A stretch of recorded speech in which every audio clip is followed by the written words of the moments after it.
This morning, we gather here as cross-sector leaders, and right here in this very room is the manifestation of all the leaders and individuals, practitioners in the nonprofit and public sector that do the work on a daily basis. So that's very important, right? That we have a chance to meet with the people who do the work on the ground day in and day out with the various constituencies.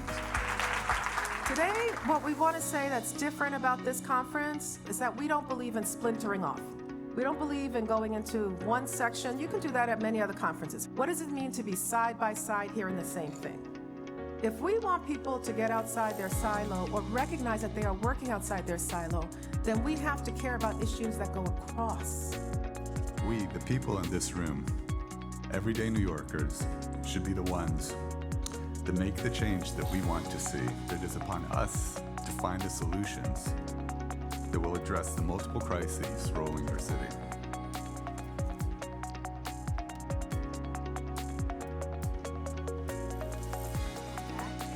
You mentioned a moment in your career that somebody recognized you. I found my call in emergency management, and I'm able to play on the things that kind of interest me. Helping people, solving problems. And getting on-the-ground experience from day one has been like 10 master's degrees. That experience, that trajectory, helps me break down the silos within my organization. So I'm so profoundly grateful for that.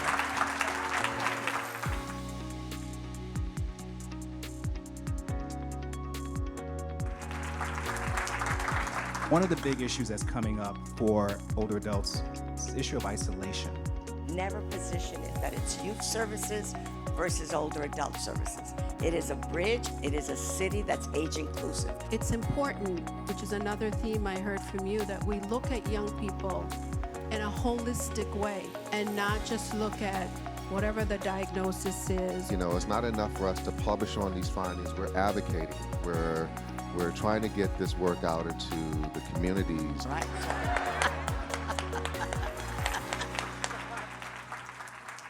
But what you all are talking about brings joy to my heart, because you're talking about the preventive measures that we need in our communities so much. We got to invest in communities. We don't have to build more jails. We don't need more police. The safest communities have the most resources, not the most police. And celebrate.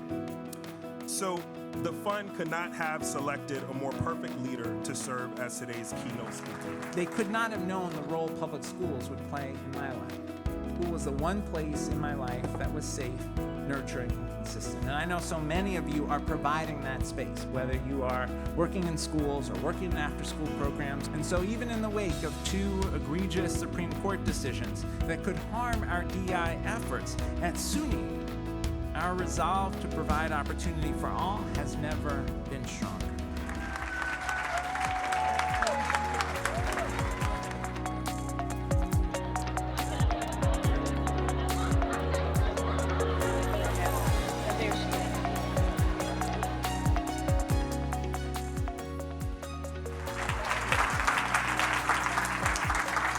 My role brings together data and technology. It brings together impact investing. It brings together working with people that are actually innovating. A lot of long-standing problems, and I believe there was an allusion to this challenge in the mental health sector. How could we move away from that and move toward equity and move toward those things that we have in mind as our goals? The use of AI will transform what it means to be teaching and learning in our futures. We have the privilege of listening to insights of so many seasoned and visionary leaders. Please join me in welcoming and thanking this teacher, this leader, this wisdom, political anchor, Mr. Errol Lewis.